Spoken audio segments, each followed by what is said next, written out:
I'd love to now open it up to some reflections, some questions, and see how we can bring this world that I just shared to you, so that you can go away here today doing something differently. Does anybody have any questions?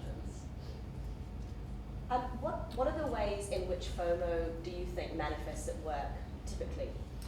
It's a great question. So in terms of how FOMO can show up at work FOMO is quite prevalent, and it can show up in a few different ways.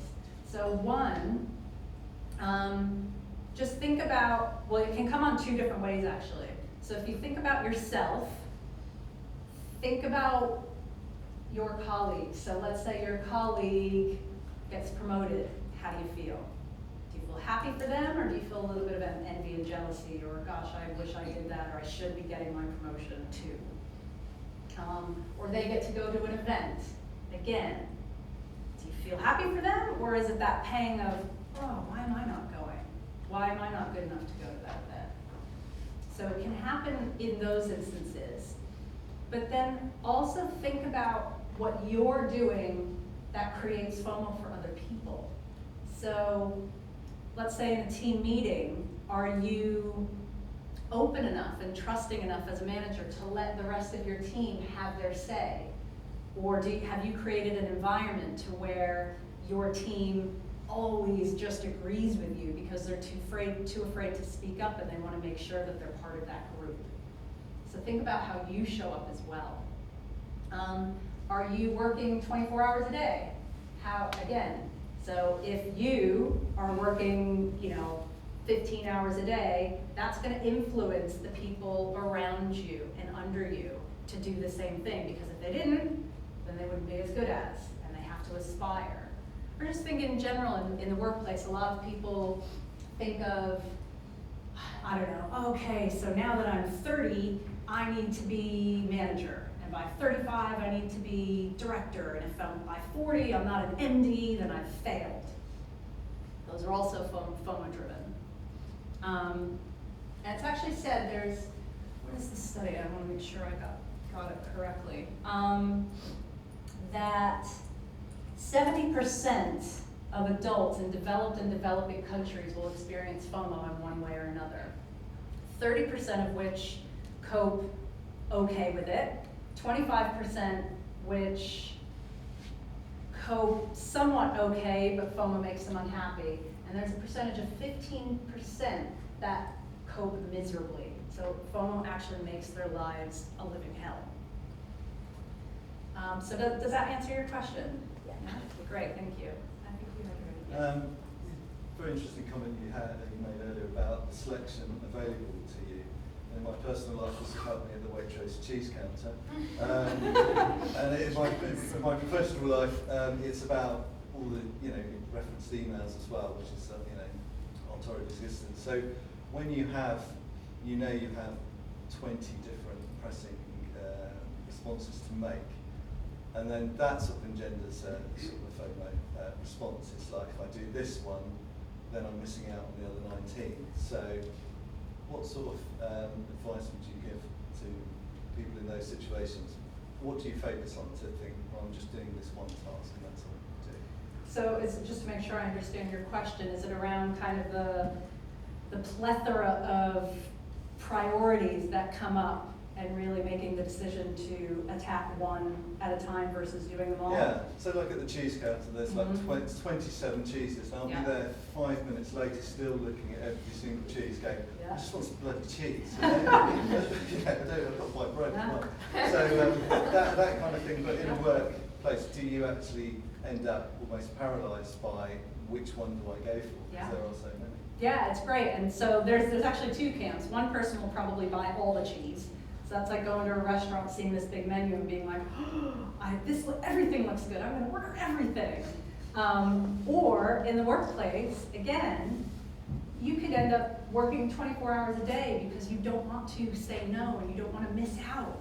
So I'll say yes to this and this and this and this, and your work will suffer because you don't have that brain power, you don't have that capacity to do them all well. So again, it goes back to being mindful and trying that process of stepping back and saying, wait, hang on a minute, I'm feeling a bit stressed right now, what's going on? Oh, okay, there's 20 things here. What's important to me? What's important to me? What's important to the situation in work? What's the highest risk, or the, obviously you'll have to look about the time and the risk and what's going on, so that you can get your head more clear so that you feel comfortable with the decision that you need to make going forward, one by one, or even say no. There's a lot of people who have trouble saying no and creating boundaries. So again, once you create that space for yourself, which we often don't do, how often do you ask yourself, how am I feeling right now? Other than the quick, so, oh, how are you? Oh, I'm stressed. Oh, I'm so busy. Oh, I'm so stressed. Well, that's your cue.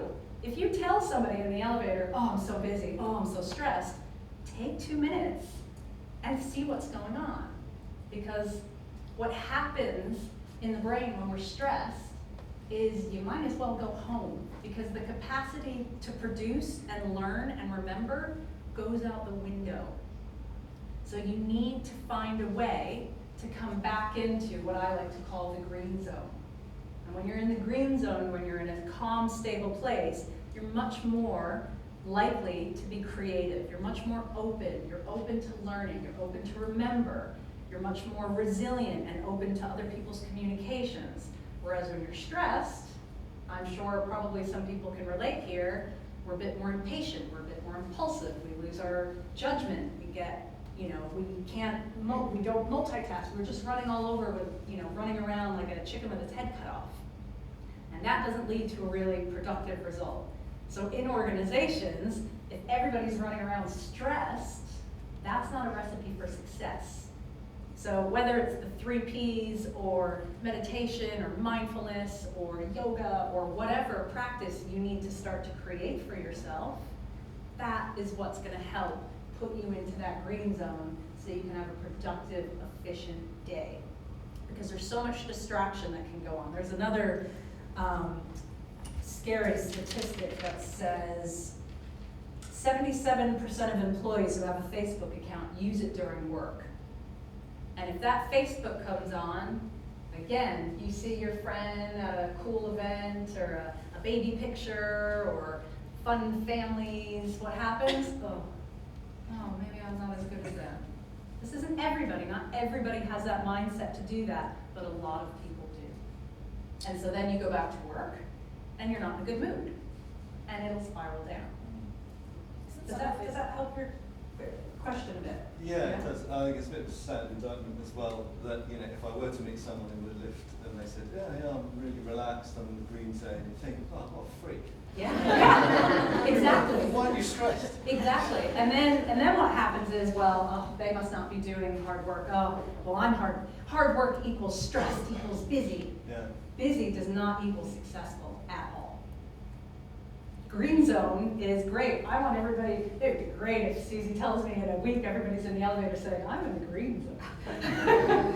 Yes, people will probably say you're a freak, but I'd love to hear it. Yeah. 2 comments. One is, I think in the workplace, however, some of that FOMO can be quite positive. Mm-hmm. As in saying, if everyone gets promoted and not you, what's going wrong? And you might be in the right company, you might be doing what you need to do, but I think you can harness it more positively. And I think the other thing, I sometimes wonder if it's just age. I mean, when you're 20, everyone's having basically a better life. But I think there comes a point, at least from my personal experience, like the older you get, the more you kind of, I guess that's the whole growing into yourself, knowing what to do, maybe caring a little less about other people and kind of knowing who you are within the world. So I think sometimes, when you have that kind of very, like I remember in my 20s, like it just felt that because I didn't know what I wanted to be, I don't know who I wanted to be, I had all these people having apparently amazing careers, but they didn't because something else was going on wrong in their life. And so I think part of it is an age thing, I think. I hope that, you just get a bit better with it. So great comments. The first one around using it as a positive. That's exactly right, which is going back to focus on mastering oneself and those 3 Ps to get you there. So there's kind of 2 different mindsets. So somebody getting a promotion, maybe for you, you might think, wow, that's great. yay, you got a promotion, wonderful. Whereas for somebody sitting next to you could be like, God, why didn't I get a promotion? I must be pretty dumb. Oh, I worked so hard, but yet, ugh. Yeah, they go into a tormented state in their mind. And this goes about the mindset you adopt, and this kind of focuses on a little bit of a side thing that goes, there's two things that are important here. In terms of the mindset we adopt, and there's a researcher, Carol Dweck, you may have heard of her, she talks about the fixed and growth mindset. And a fixed mindset are, an easy way to think of it, are the perfectionists. So if you have a perfectionist type syndrome, you fall into the fixed mindset category, which is necessarily not a good thing. So a fixed mindset, they try to prove themselves to others, to prove that they have worth with the work that they do. A fixed mindset with a challenge, something challenging, they'll run away from it because they don't want to show that they're vulnerable. A fixed mindset person, when they get feedback, and if it's critical feedback, will either run away from it or they'll be crushed by it. Whereas a growth mindset, adopting a growth mindset, is where somebody is improving versus proving. They're improving against themselves from yesterday. It's progression, it's process. In the face of a challenge, growth mindset people embrace it. Fixed mindset run away. Growth mindset says, yeah, you know what, mistakes and challenges happen, but this is all part of the process. Growth mindset, when they get critical feedback, they take it as a learning, as a gift, instead of being crushed by it. So two very different mindsets that one can adopt in different scenarios. And I would recommend you start to notice what kind of pattern you use, and where you can really start to go into that growth mindset, because fixed mindset really can stop you and paralyze you in your tracks. And then the second part to that, and then I'll move on to your second comment, which is really important here. It goes back to the pausing, where I said the key is non-judgment, to not have judgment on yourself. Start to pay attention to how your inner critic talks to you. We all have an inner voice. Are you self-compassionate? Maybe you have compassion for other people, but when it comes to yourself, how do you talk to yourself? Oh, why did you do that? Oh, God, that looks stupid. Oh, don't do that. Oh, you're not good enough. Or are you saying, oh, well done, good job. Oh yeah, that wasn't your best, but that's okay. You'll do it better next time. So really pay attention to that inner critic, because that also goes along with how you progress in life. You need to be best friends with yourself. You need to be on your own team. I always like to make an analogy of, think of a sports team. You have one side that you're booing and they hate, and you're like, bleh, trip, fall, whatever. And the other team that you're rooting for, you're supporting, you're encouraging them. If they don't make a goal, you're not saying, God, you're stupid. You're saying, oh, it's okay, you'll do better next time. That's your inner voice. Pick your team. Make sure it's the team you're rooting for. Don't be the opposing team in your head. And then your second point with age.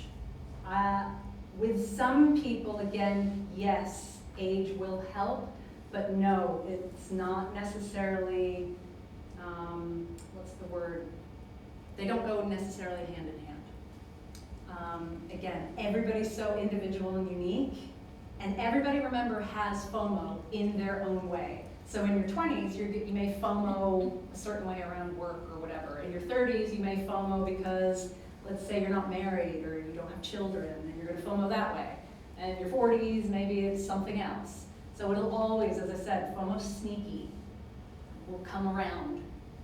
So when you're stressed or anxious, not everything's a FOMO moment, however, a lot is. Does that help? Yeah, great. Any other questions or comments?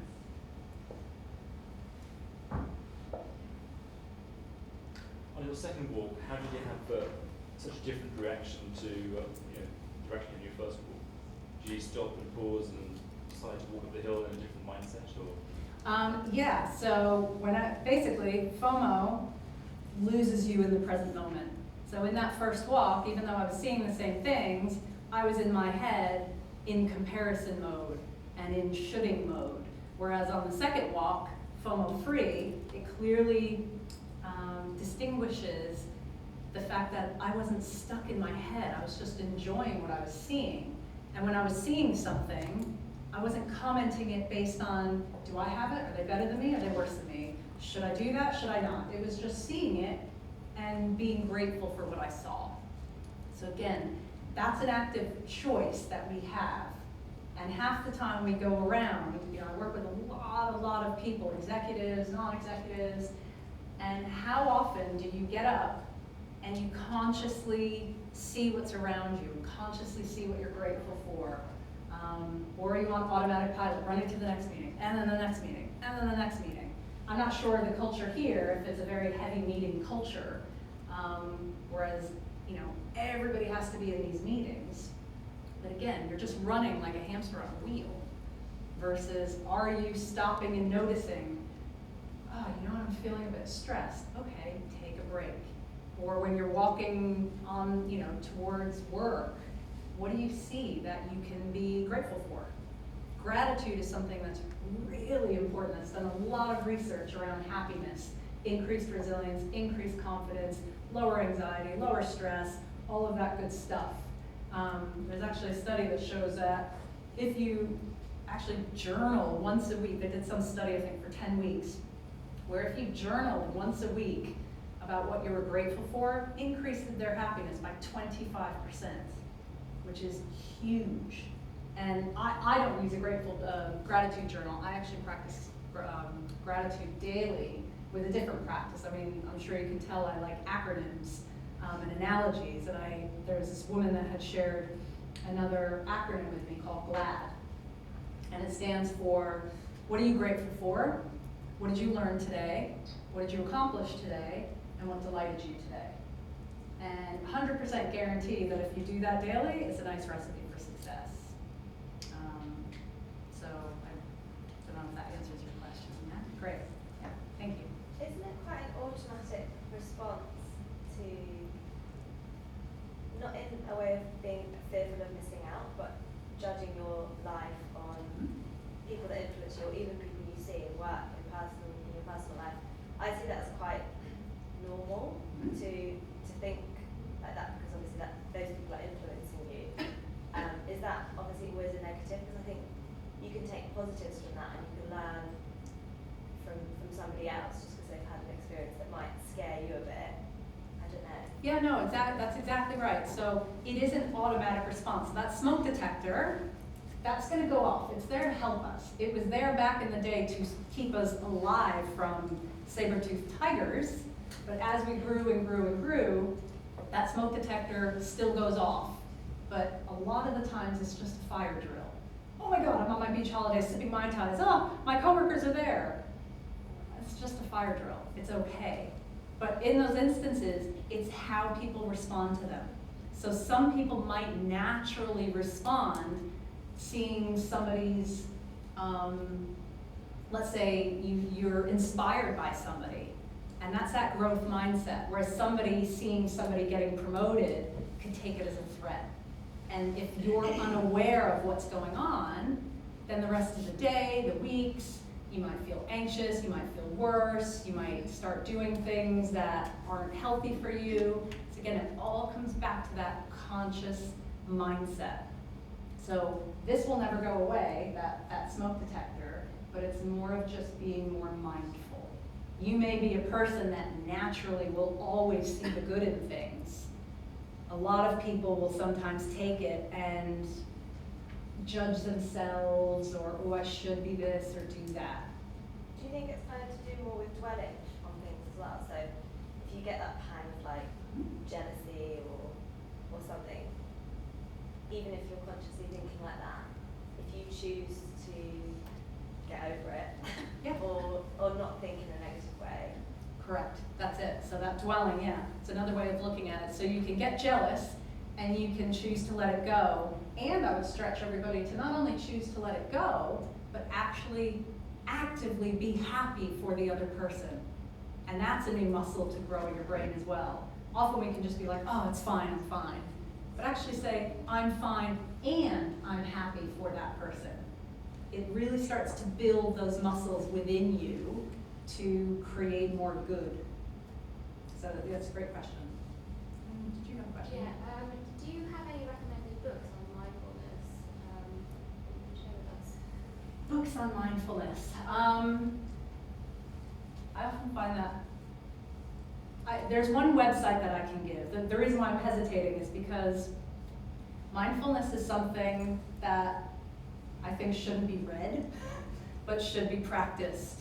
And we can all practice mindfulness really easy. Because people often think it's some weird thing, you have to, I don't know, sit with your yogi hat on the floor barefoot, I don't know. But you can do it simply in 30 seconds just by sitting with your feet on the floor and closing your eyes and feeling your feet on the floor and having an anchor. So there's two things. One is to sit with dignity and one is to have an anchor. So if you were sitting in a chair and you tried to meditate for just a minute, pretend as if you were sitting with dignity. How would you sit in a chair with dignity? You kind of sit straight up. Great. Okay, now that you need an anchor. So easiest anchor is your breath. Sit there, pay attention to your breath, in and out, and in and out. And inevitably, your mind will wander. And that's fine. The whole point of meditation is to have that non-judgmental awareness on a single focus. The more you can do that, the more it creates this gray matter in our brains to self-regulate. So it allows us to step into stimulus and response. There's a commercial out there now, I don't know if anybody's seen it, I think it's for the TFL, of road rage. Car cuts you off, all of a sudden you go, ah, you can, not everybody does. But the whole point of mindfulness or meditation is to be able to step into that stimulus of a car cutting you off and responding really angry. There is this space where we choose, sometimes people don't think we choose our responses. We choose our responses. Mindfulness and meditation allows us to step into that gap. So if a car cuts us off, we can think, oh, you know what, it's probably not the best thing for me to get all angry, because then when I go to work, I'm going to be grumpy and impatient, and et cetera, and you choose to do nothing. So there is a website that I do like, it's called headspace.com, and it's a really nice layman, I like the guy who does it. It's very layman, it's not like spiritual or anything like that, that a lot of executives, I like to share with a lot of executives. But literally, 1 minute every day, that's your pausing of your 3 Ps. And the whole point again is your brain will wander. That's natural. It's just about coming back to your anchor, sitting with dignity and anchoring over and over again. So then you'll be able to increase it from 1 minute to 2 minutes, to 4 minutes, to 10 minutes, however long you need it. Does that answer your question? Yeah, thank you. Yeah. Oh, okay.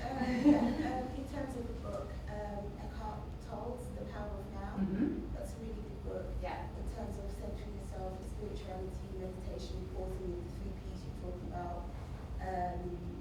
Wayne Dyer, he's great for that as well. There's a book to him. Again, with meditation, Deepak Chopra. So, that's Yeah. what that is. Yeah, great. I forgot actually about Deepak Chopra. There's a thing right now which you can do, and I would highly recommend it. It's about 20 minutes each day. Deepak Chopra and Oprah Winfrey, they're 2 of my greatest icons, they've come together and they do this meditation series.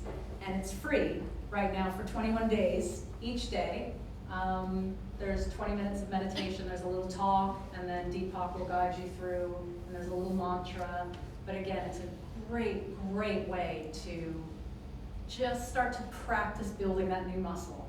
We all, we can spend time going to the gym, look great for our physical bodies, but there's often not a lot of people that do, or we don't spend enough time doing the emotional hygiene that is so necessary to keep us calm in the workplace or at home with our families. the amount of time I hear from people, oh, how are you? Stressed, tired, busy, versus how are you? Good, excited, invigorated. God, how the world would be different if we heard that instead of the typical.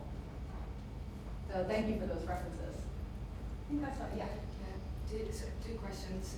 Do you think FOMO goes hand in hand with the growing egotistical society in the West? And have you seen any studies about the comparison between the degree of FOMO now and, let's say, 200 years ago? Great question. So to answer your first question, I don't know if I have it would probably be more of a personal answer. I don't know if I have any research backing that up. But the society that we're in is very structured around, even the schooling society, getting good grades. That's priming us already for FOMO. If you don't get a good grade, you're done. Or if you don't get a good grade, you won't get into the best school. If you don't get into the best school, then who are you? All of that primes us for that FOMO mentality and primes us for that fixed mindset, which is also not great for the children of today.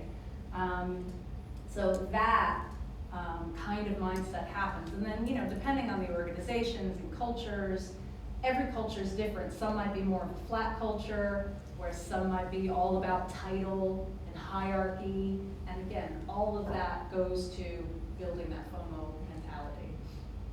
And then your second question, it just escaped me. Comparison between FOMO nowadays and And the comparison, FOMO has always been here. The grass is always greener, keeping up with the Joneses. It's just that it's more prevalent now because of the bombarding of choice. Back when I was a kid, there was 5 cereals. There was a blockbuster movie once a year. There wasn't as much choice. Now, because there is so much choice, it often paralyzes people. And when you get that paralyzation, everybody will either try to do everything and exhaust themselves so they don't miss out, or they compare. Who was it? Somebody said, I just want to buy a damn pair of jeans. Why are there 18,000 jean companies before there was, 2? So that is why FOMO is becoming much more prevalent, which is why it became a word in the English dictionary. It is much more prevalent, and I don't think it's going to go away because of the way the society is growing into. The key, though, is the more and more people know about, okay, well, yeah, FOMO is here, but wait a second, go back to me. I want to master myself. What's important for me? Go into my own values and desires. Being more mindful is what's going to save it, I would say.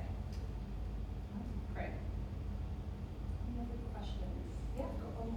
Do you think as a media company we reinforce FOMO, because obviously we have all these different programs, we're selling a dream essentially, so people at home who don't really go out, they live vicariously through the characters that we show on our channels.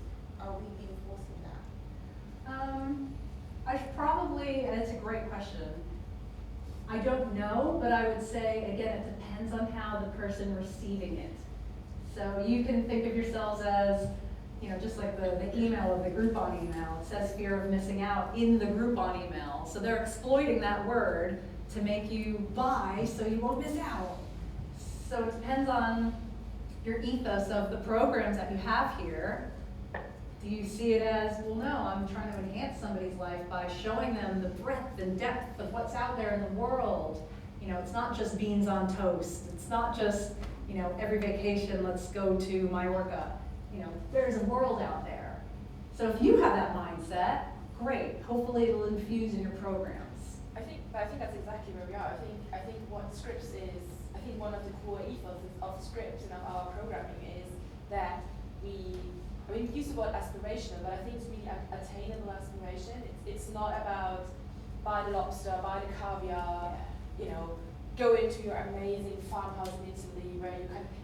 We show some of that, but I think what we do most well is to say, we all know you're stressed and you want to do a nice meal for your family in half an hour, and we give you some ideas, but we're not judging you if you don't do it, and also we're not demanding you look amazing while you do it, and you have the perfect husband and a Labrador and the 2 kids, actually where I think where Scripps is really good at is, and I think that's where their niche and their kind of market is, or like the house renovations programs, for example. It's about, yes, you can do this. You know, normal couple, you can buy this house and you put a lick of paint on and suddenly this room looks nice, and it's not about buying designer furniture. I think actually, I would hope, and I really should believe that Scripps is actually a company that will use it in a way for positively. So that encourages growth. If only everyone was like that, I suppose. And that's the thing, it's a very, you know, from my end, I think it's so inspirational and empowering. I love watching all these shows. But again, somebody else sitting next to me watching the same program could be like, God, I wish I was one of those people who could buy that or do that. And it all goes back to individual mindsets. So as long as you have the mindset that you feel like you're doing something good, great. That's half the audience. Now it's the other half. I suppose it's easy to put responsibility on the media outlets to actually say how you receive that message is part of the question. Yeah, exactly. Questions? Excellent. So there's just a couple slides here that if after, I don't know if Davina can maybe send it out to the group. Simply, again, key thing here, change that to that. Focus on mastering oneself. Don't forget those 3 Ps. Today, try and do a little pausing, process just for a minute, start to reflect, and then proceed. So thank you very much, and it was an absolute pleasure